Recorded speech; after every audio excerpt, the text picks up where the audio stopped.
Hello guys, si Kesan Veloso ulit ito at welcome sa episode 15 ng Laruda ng Shadowrun Hong Kong Extended Edition.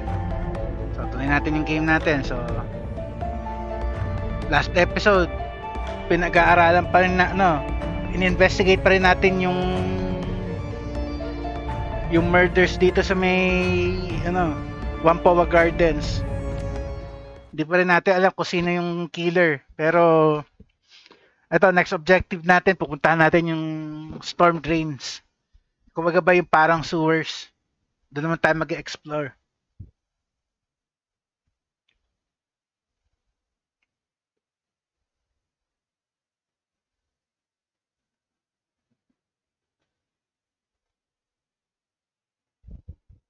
Tingnan natin yung load. Hindi ko talaga maintindihan bakit itong game na to mas mabagal mag-load kaysa doon sa unang dalawa eh. Nung sa Returns tsaka Dragonfall. Hindi ko nababasahin yung blurb.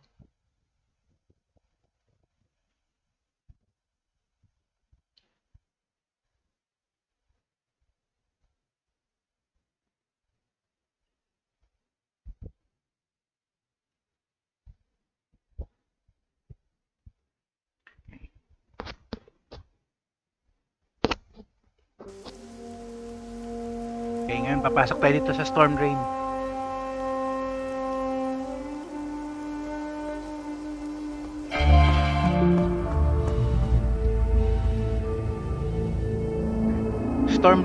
Storm drain ang tawag pero sewers lang naman 'to. Tapos yung itsura niya para pa yung sa hawig pa nun doon sa sa Returns. Yung sewer setup dun, ito rin yun eh. Teka, dito muna. Kabilang side muna. Ito pala ito dito.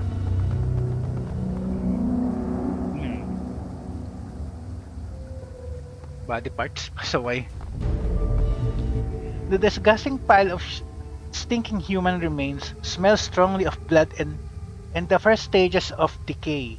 The arms, legs, and organs here are heaped together like stacked firewood, leaking blood and gore across the floor.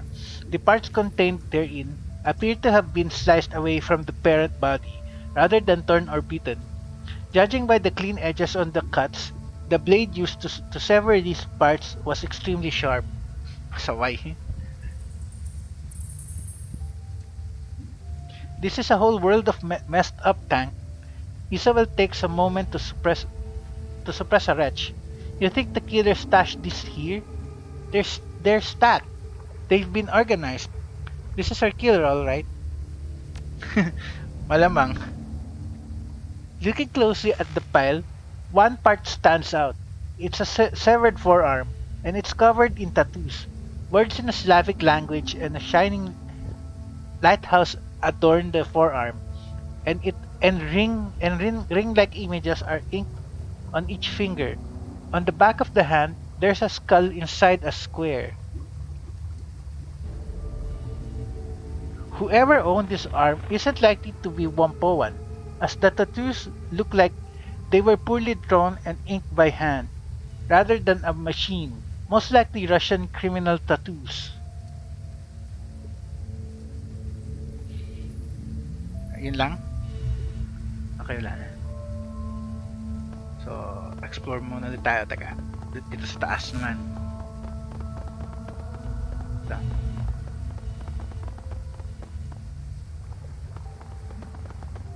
Ano naman to? Storm drain. Despite the darkness, you see something glitter in the edge of the drain. Looking closer, it appears to be a necklace chain of some kind. It's become caught in the train's grate, narrowly avoiding falling down the deep pit. Take the necklace. Leave it alone. Take natin. Mission item, silver necklace. Lifting the necklace out of the drain, you turn it over in your hand. It's a simple silver pendant on a chain. The silver pendant depicts a long-tailed bird in flight, a magpie. Ito yung ni Elder Magpie.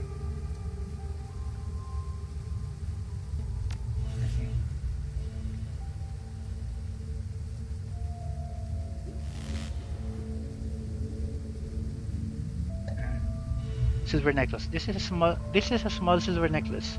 The pendant depicts a magpie in flight. Broken piece of armor, torn during key, magpie's keycard. Meron pa ba?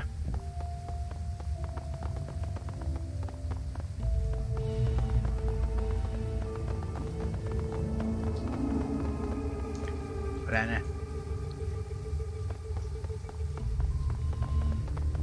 Okay to, parang gribong malaki ah.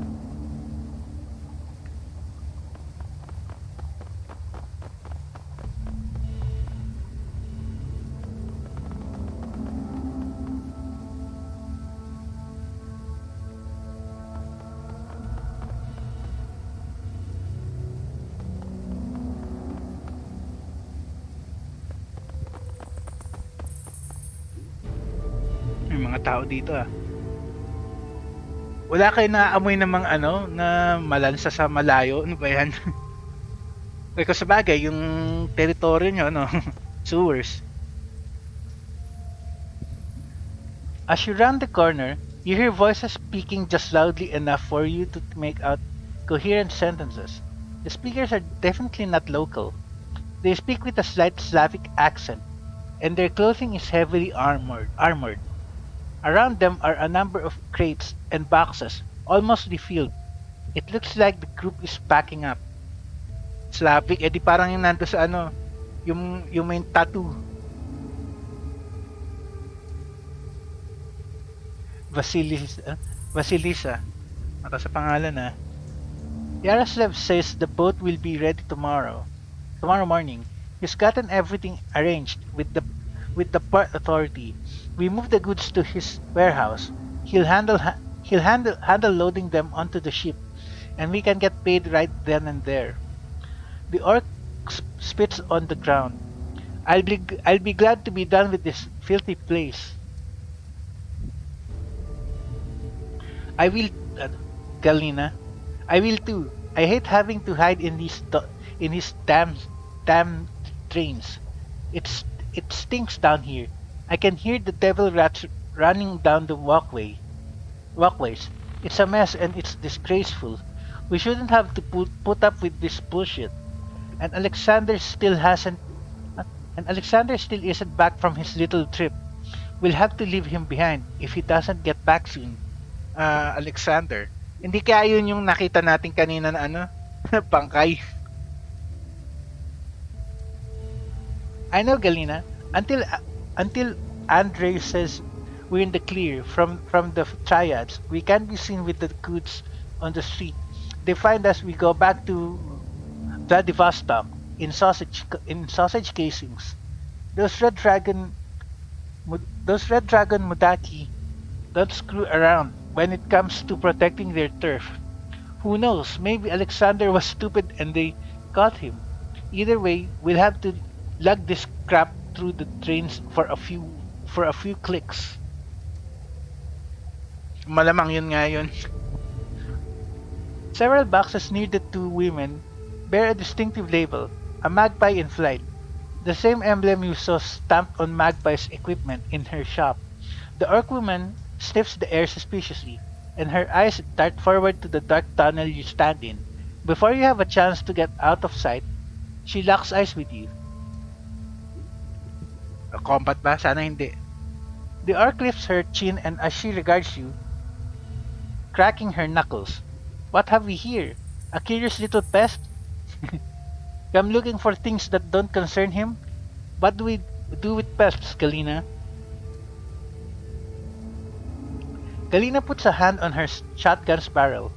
We break them, Vasilisa, and then we hammer a spike through each of their throats, so anyone who sees their bodies knows not to meddle in our affairs. I suggest you stay where you are, pest. The Whampoan elders know I'm down here. You start a fight, you're going to have every drone and cyber junkie on these streets crawling up your ass. I'm not here to meddle in anything. I'm just looking for a serial killer. Attack them, Atatasa. Some of the cockiness goes out of the Russian woman's eyes. She shifts back and forth, nervously shooting a glance at the orc. Finally, she lifts her shotgun, sighting along the barrel. You think we're afraid of those little worms? You think we're afraid of you? Don't make me laugh. We could be out of here before they ever realize you're missing. You think those crazy chipheads will give a shit about what happens down here? I don't think so. Duncan sneers at them, spitting on the ground. Make a move, make a move, shithead. Give me a reason to put you down. You thugs think you're so hard. I kill trash like you every damn day. Biglas tumapang ah. I don't want to fight. I don't care what you're doing down here or what you've stolen. I just want to find the person murdering the Whampoan elders. Attack them. Ayoko ng combat. Sorry. You think I give a shit about what you're doing down here? None of that concerns me.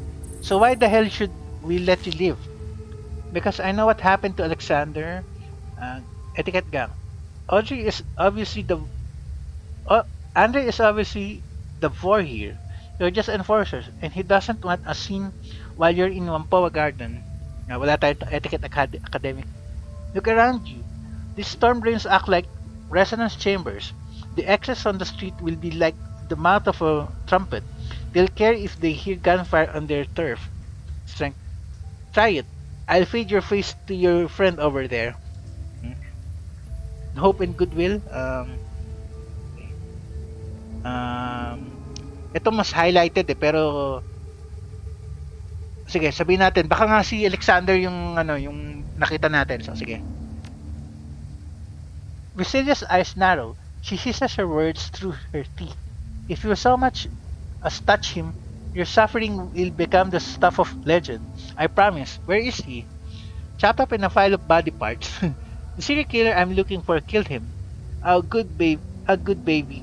You gonna cry about your lost friend? Ito. Chopped up in a pile of body parts. You piece of shit, what did you do to him? Nothing. The serial killer I'm looking for killed him. Kasi nakita nga natin may Slavic na tattoos eh. A serial killer? Why should I believe you? Do you know anybody sane who'd make a pile of severed body parts? Because there's one down here in the drains. You're right, that is the act of someone very sick. We can talk peacefully, but keep your hands where I can see them. You took Magpie's key cards, didn't you? Is there anything you can tell me about the murders that I might not know? See you later. Ito, sige. Ito muna, kasi yung merchandise daw nila eh, so. Ayun, nakuha na natin. Yes, we did. Alexander took one earlier. He said he wanted to sweep the stockroom, see if there was anything worth stealing in it. Vasilisa tosses you a keycard. Here, we don't have time for this. We have to move this gear. You want to play detective? Go right ahead.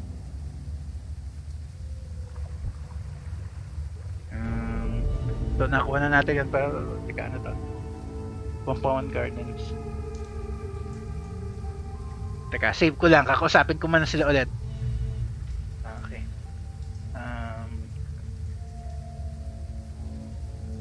Dalawa na lang yung ano natin, yung goals. Save ko lang muna.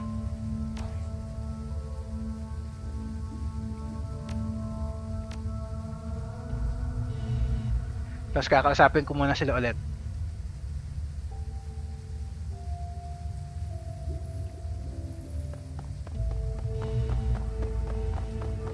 Ang laki nito ah. Kausapin ko muna si Vasilisa. Vasilisa grants by way of greeting. You again, what now?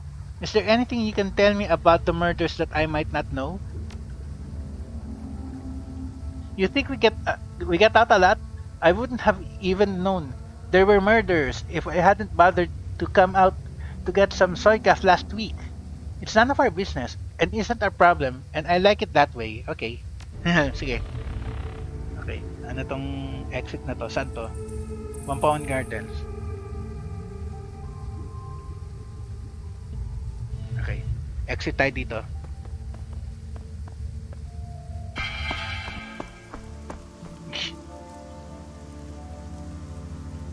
Doon din pala yung daan pasaway, okay. Tignan natin yung stock room niya, no.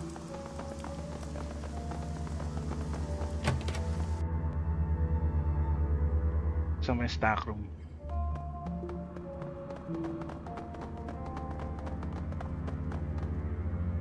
Ang tanong, asan yung stock room?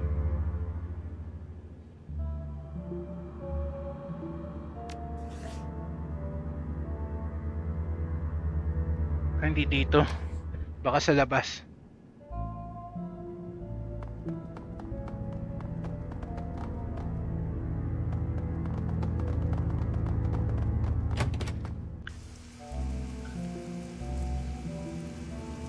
Asan?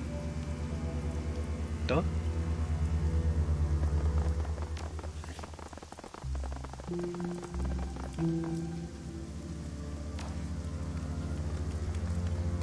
Ayun, ito nga, ito yung stock room.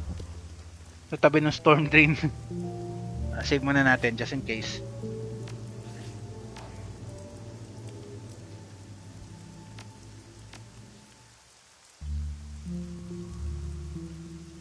Okay.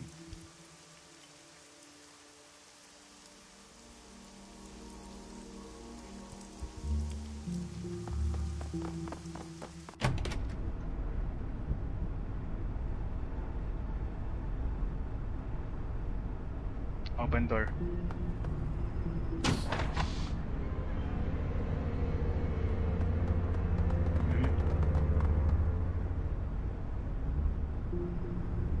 Food. Despite the table's crude construction, an artfully laid meal awaits the owner. Several small dishes are filled with pickled vegetables, with a larger plate is arranged while a larger plate is arranged with long slices of raw meat.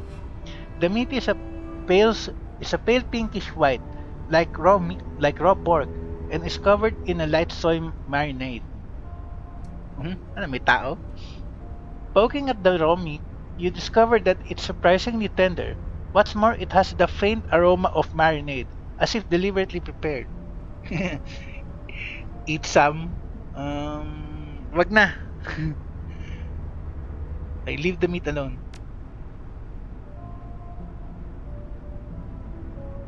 Natala kung ano yun eh. Mementos. This box is packed full of odds and ends. It nearly overflows with a collection of knickknacks, souvenirs, and assorted personal effects. There is no rhyme or reason to the collection of items. They appear to have been thrown in haphazardly. Among the contents are charms from various temples, a wooden mask, and a paper fan. Examine the mask. The wooden mask is extremely light. It's been painted a pale white, and the surface is almost as smooth as porcelain. Delicate features and lifted eyebrows are matched with bright red lips and delicately carved teeth. The teeth have been stained a deep black. Examine the charms.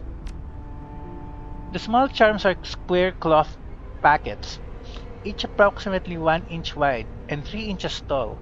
They come in a variety of bright colors and are embroidered with characters for prosperity, peace, wealth, and protection. Inside each appears to be a folded paper prayer or fortune written in Japanese. Okay. Paper fan. Unfolding the fan, you tilt it up towards the light to examine it.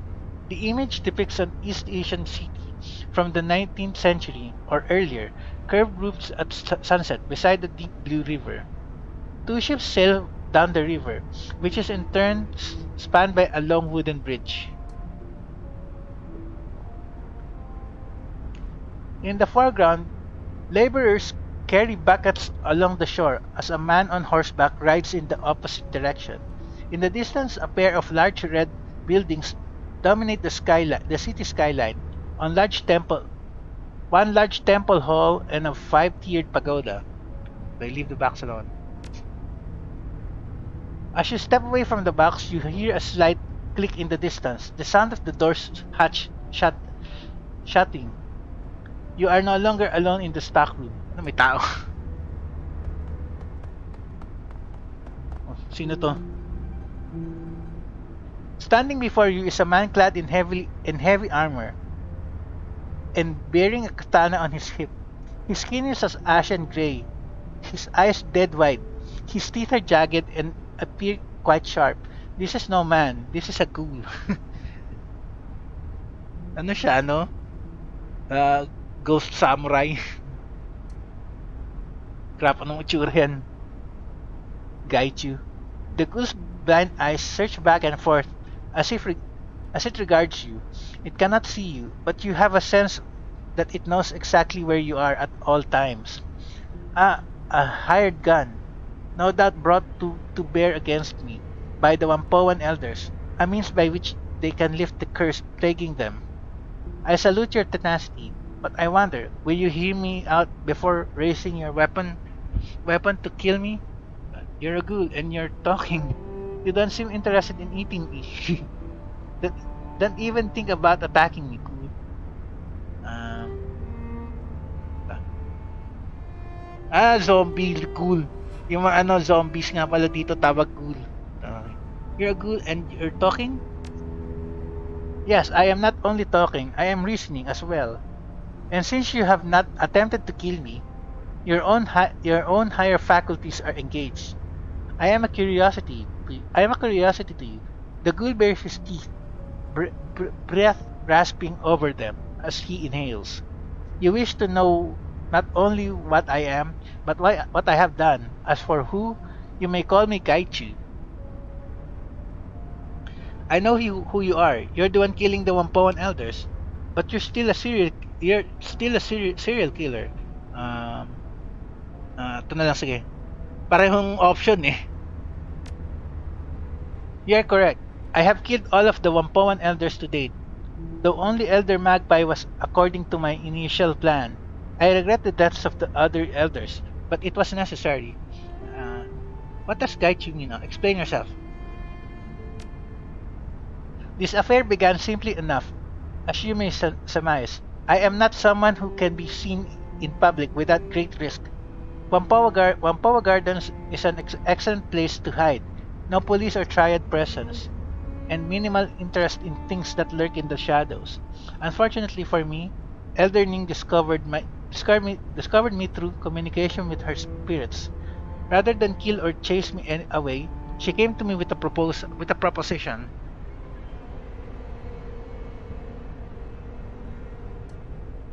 Ning and the other elders were having problems with one of their number. An elder named Magpie had been holding many of their plans hostage and would not budge. They could not remove Magpie, however, because her services were too useful to the Whampoans at large. Ning offered me a payment to dispose of Magpie and I accepted. Ay, yung ano ba yan? Sila pala may sadya eh. Ano ba yan? Wu shoots you a sidelong glance, tusks bared as he grits his jaw. Why the hell are we talking to this thing, Tank?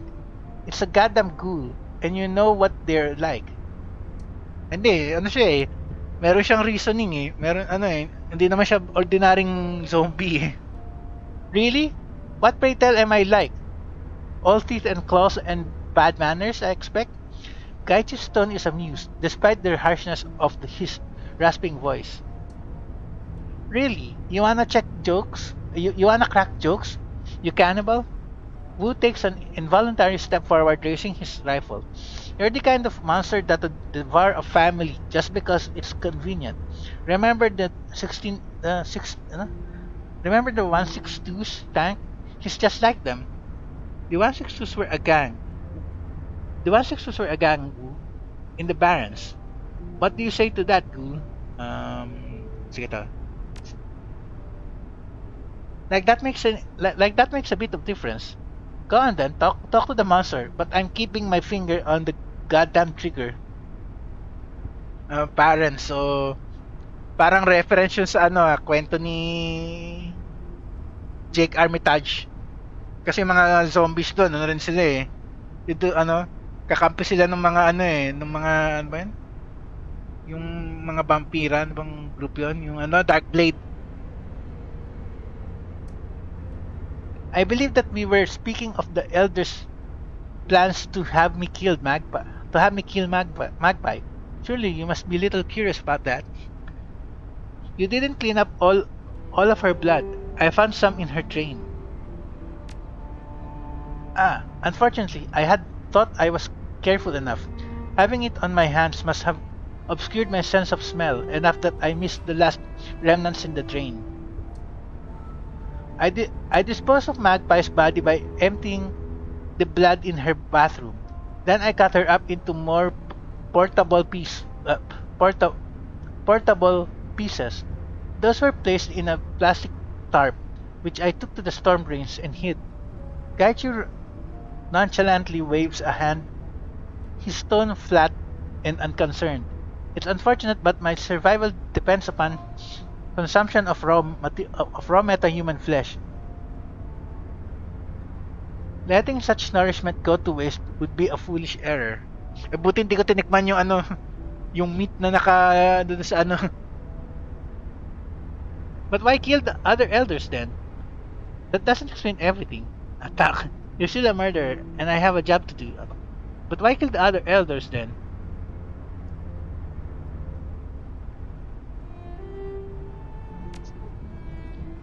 I contacted the elders, not in person, of course, and they arranged to exchange payment. I assumed that since the job was done, Ning would be a woman of her word. Baring his teeth, Gaichu hisses his next words across clenched teeth. I was mistaken. I arrived at the nearby parking garage the elders had told me about. They've cleared out the other Whampoans under some pretense, though I'm not sure what ruse they used. The elders never showed up. Instead, several members of the Hong Kong police force arrived. They were more heavily armed than usual, so I suspect they knew something of my nature. Sinetap pala siya doon. Yung pala yung nangyari doon sa sa parking garage. I saw scarring on the concrete. I saw scarring from the concrete from bullets and a blade. You killed them with a sword? Eh, meron siyang sword eh. May katana siya, di ba? And my hands, yes. My blindness precludes the use of ranged weapons. Unfortunately, since I was an excellent shot before, I became infected. Before I became infected, but my skills in grappling and kenjutsu have only increased. A battle of swords is a clash of souls. Mine was stronger than theirs, and they perished. A betrayal of that sort cannot stand. Not only was I not paid for my time and effort, the Whampoan elders treated me like a common animal, and I am so much more than that. Reputation is everything, and I had none. I had hoped to build a network of contacts so that I would be able to continue finding work, but with that treachery, my hopes were dashed. I decided to become the monster that they feared. Akala ko pareho nung nung serial killer sa Returns, hindi naman pala. One by one, I have eliminated them. They know how to contact me and could have ended their nightmare at any time by making amends.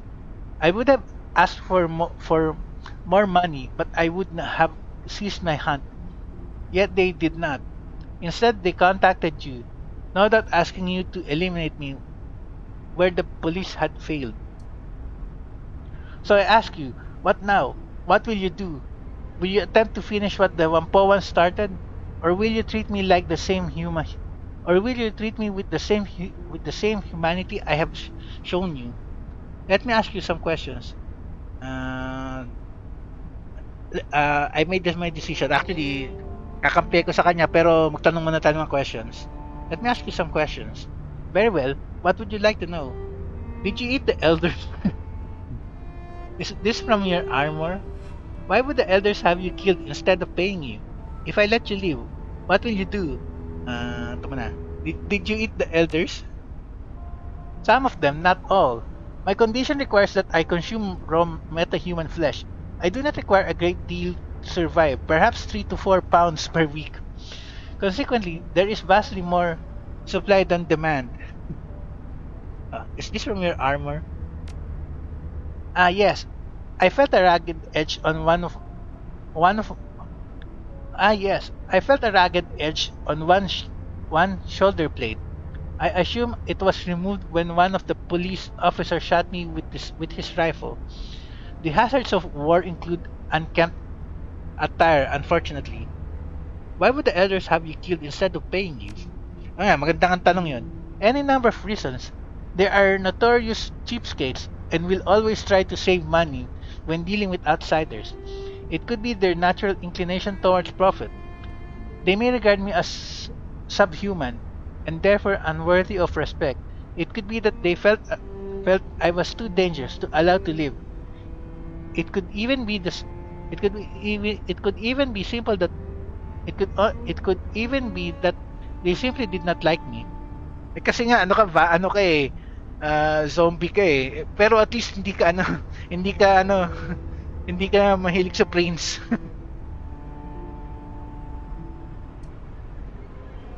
The net result is the same. However, they managed they they reneged ba yun? The net result is the same. However, they reneged on a deal we brokered and attempted to have me killed.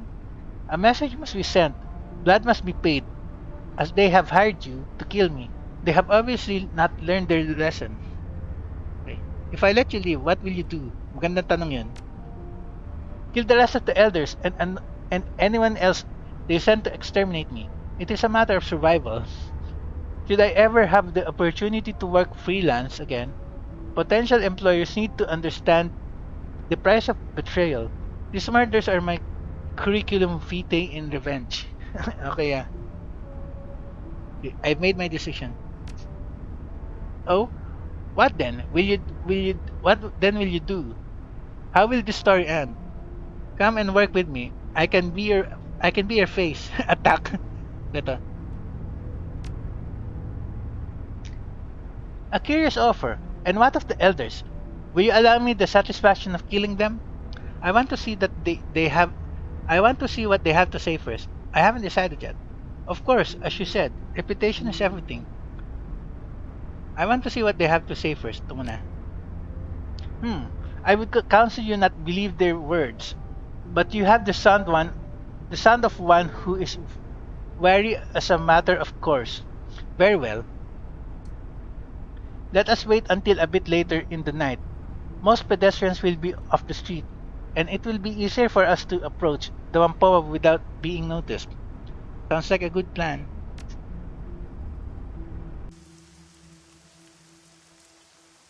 Okay. So, kasama na natin siya. So, nakuha ba natin yung achieve? Ano na yan? Nakuha ba natin yung ano na yan? Okay. Nakuha natin lahat. Confront the Whampoan elders. Yun na lang kailangan natin gawin. So, teka. Save muna.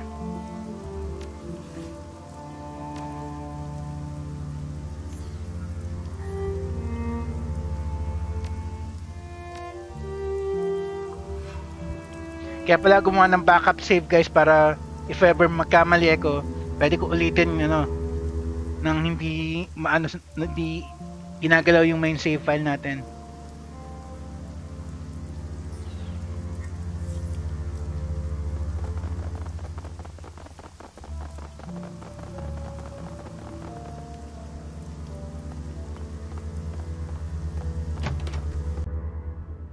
Okay. Save ulit natin.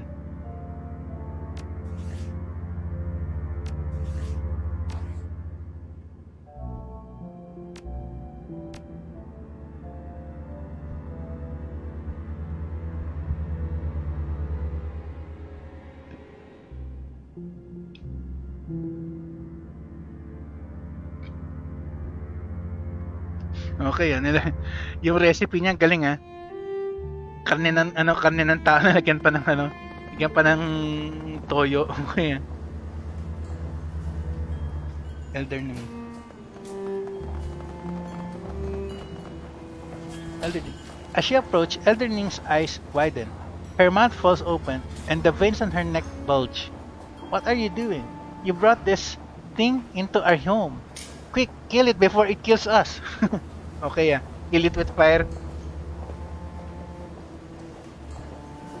Porter Porter hefts his pistol warily, but does not aim it at anyone. Yeah, I have to say, this isn't a good idea. Why the hell is a ghoul in here? And why is it wearing armor?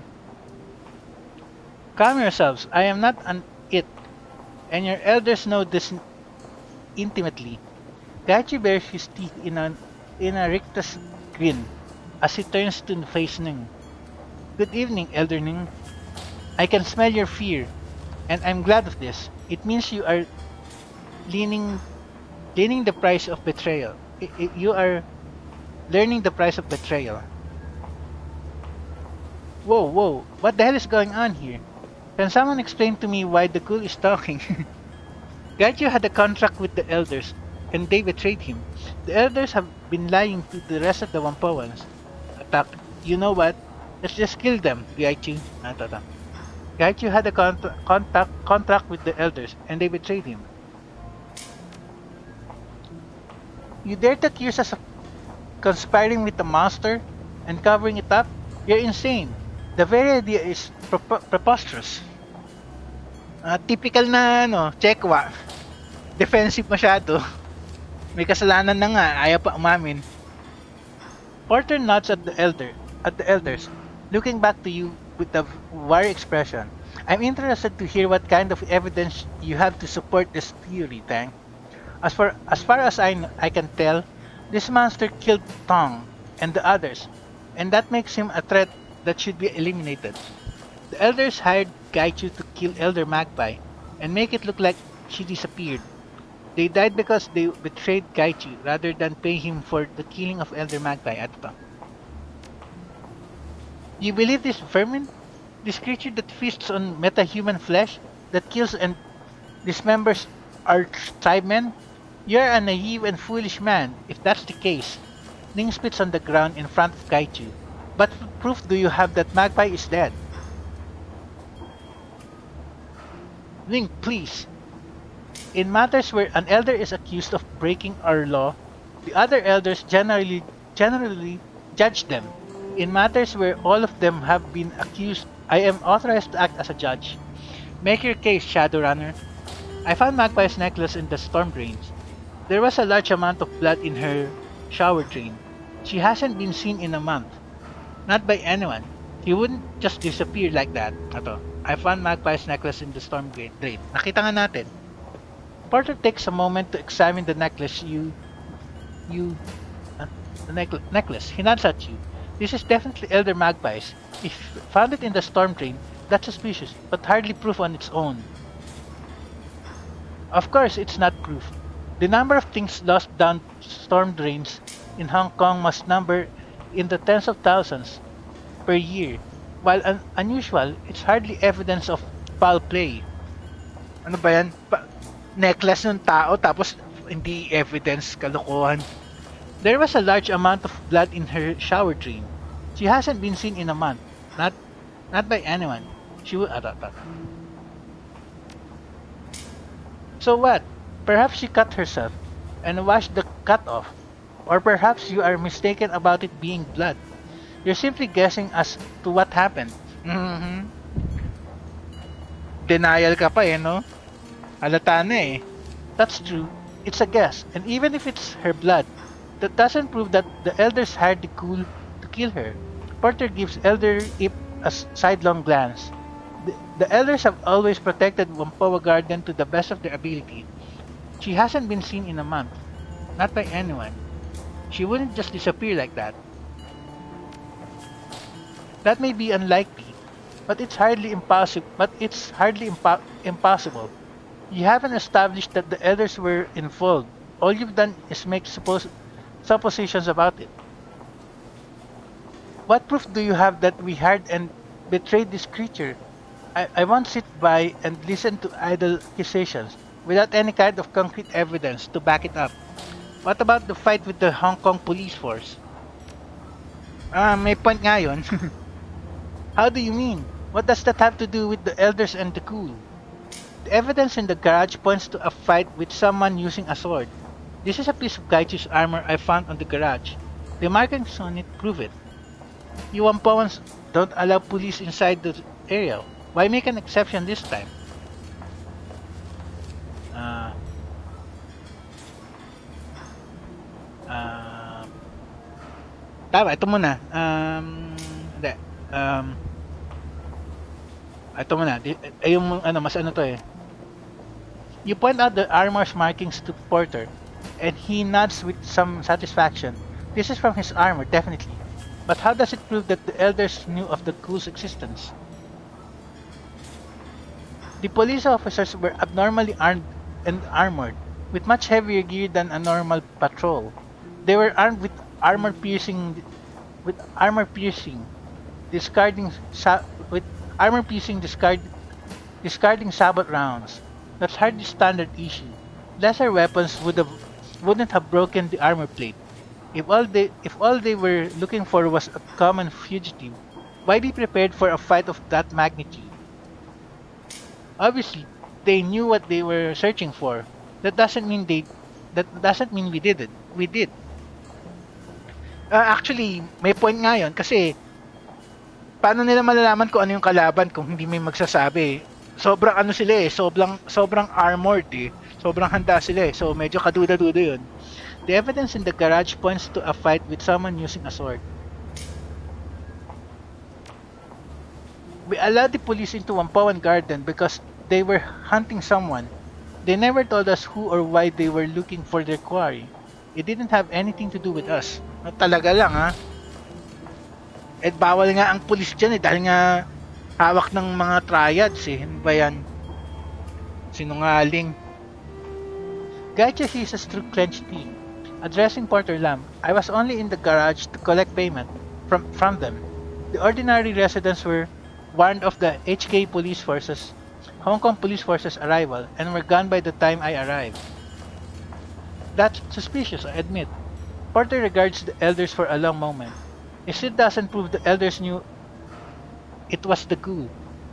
You Whampoans don't allow police inside the area. Why make an exception this time? Tama, yun nga. Dapat sasabihin ko rin yan eh, pero hinulit ko na lang. The police were polite and asked our permission to enter. They were hunting a non-Whampoan. That was reason enough for us to allow them in. As if samantalang ang protection nyo hinihingi nyo palagi sa mga triad. Kalokohan ng sinungaling. Porter considered this for a moment and then shakes his head. That doesn't add up, Ning. Why would the police ask us for entry now? They've never been polite before, and they're always tried to force their way in here. It just doesn't ring true to me. Did you ask them to come in order to hunt down this ghoul? Ayun, naniwala sa atin si Porter. Puti ng preposterous.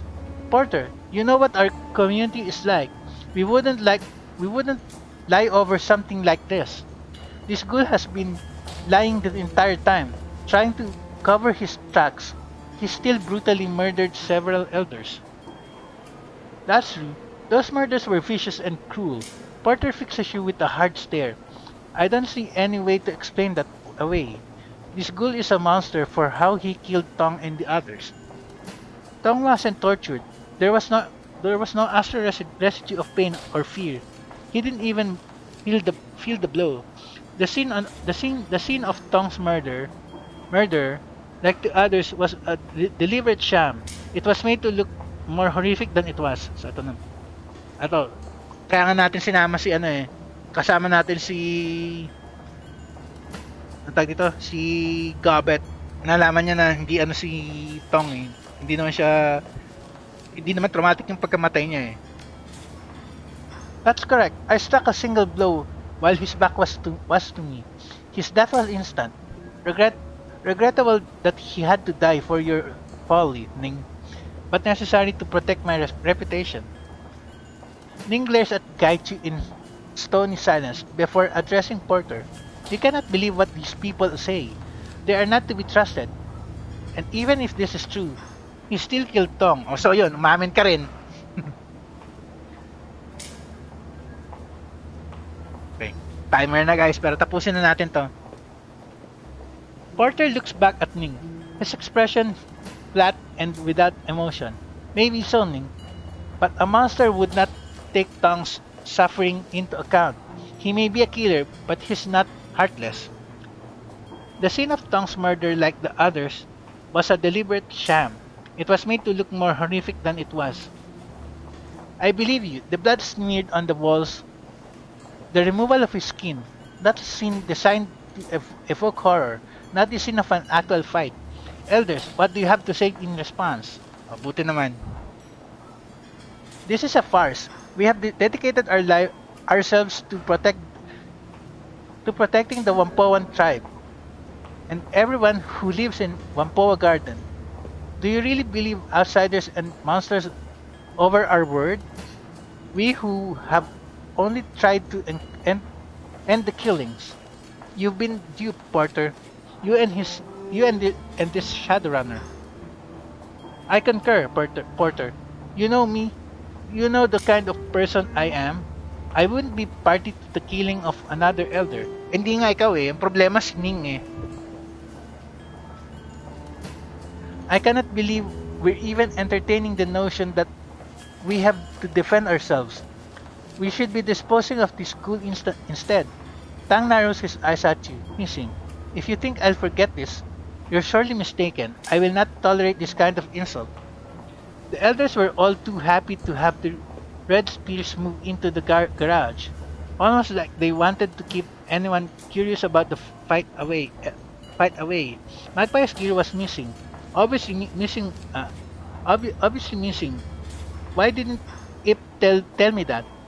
He would have had to have noticed. And Magpie shop is locked up. Why didn't he want me investigating? That's all I've got. Okay. Tama nga, diba pinapasok nila yung mga Red Spear gang doon.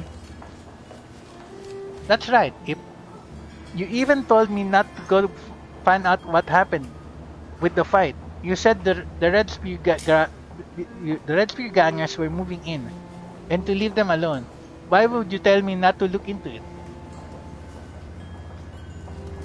I was only trying to protect you from the Red Spears. They're dangerous, which is why I wanted to deal with them directly. Magpie's gear was missing, obviously missing. Ito tama, umulit lang option. Okay. Tuloy na natin to para matapos lang natin.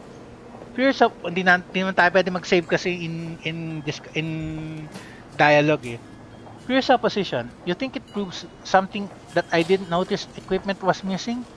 Magpie shop is always a horrible mess. Tang, you did a full inventory of Magpie's matrix servers. You assured us not everything was running fine, and you would be able to continue her work. I find it hard to believe you missed something as obvious as missing equipment, especially while searching her stock. Okay, that's all I've got. Wala na.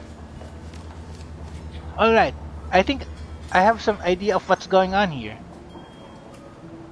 And what do you what do you believe the real story is? And what do you believe the real story is? Gacha seems to be telling the truth. Elders, too many facts don't add up. You are obviously hiding something, possibly a great deal from the rest of the tribe. I'm sorry, but I have to take you into custody until the community can decide the extent and manner of your punishment. Okay, so nice. Nakuha natin yung nakamit natin ng Stacia. That would seem appropriate to me, especially given that they kept up this charade even to you, one of their most trusted citizens. Don't you dare talk to me like that, you disgusting beast.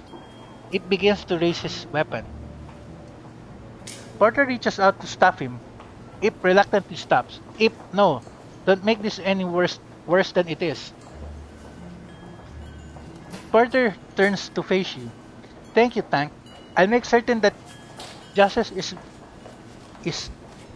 is meted out. You are free to go, and I will ensure payment is delivered to you, so long as you take Gaichi with you.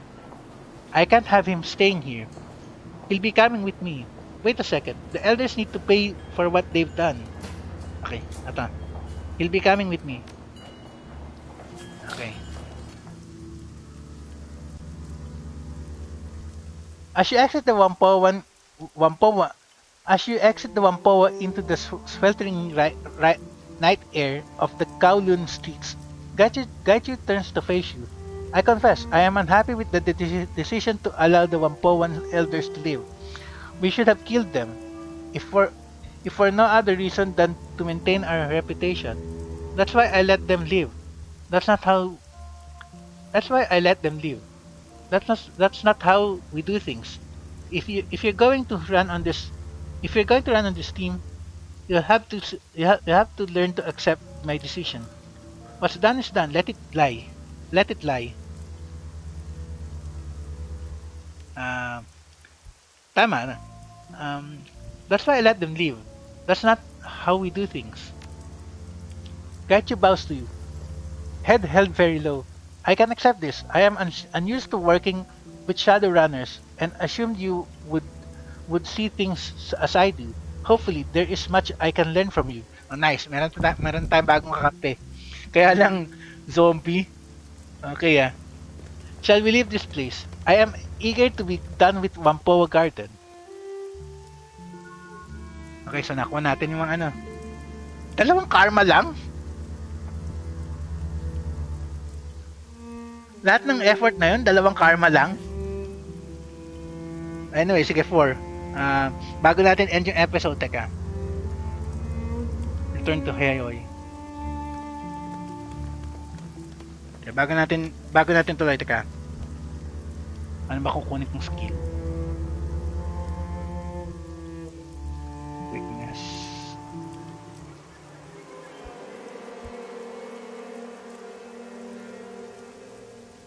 Unahin ko muna yung decking.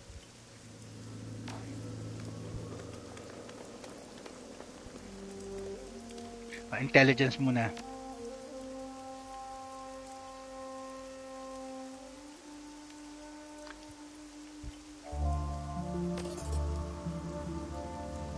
Para ma-level up ko na kagad tong decking. Pag nakaipon na ng points ulit.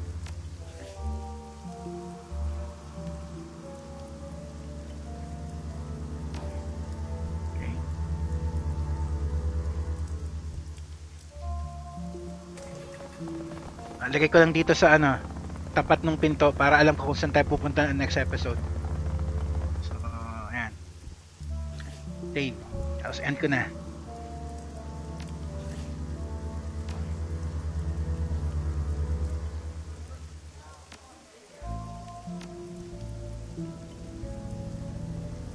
Okay. Hintayin lang natin mag-disappear yung notification para okay.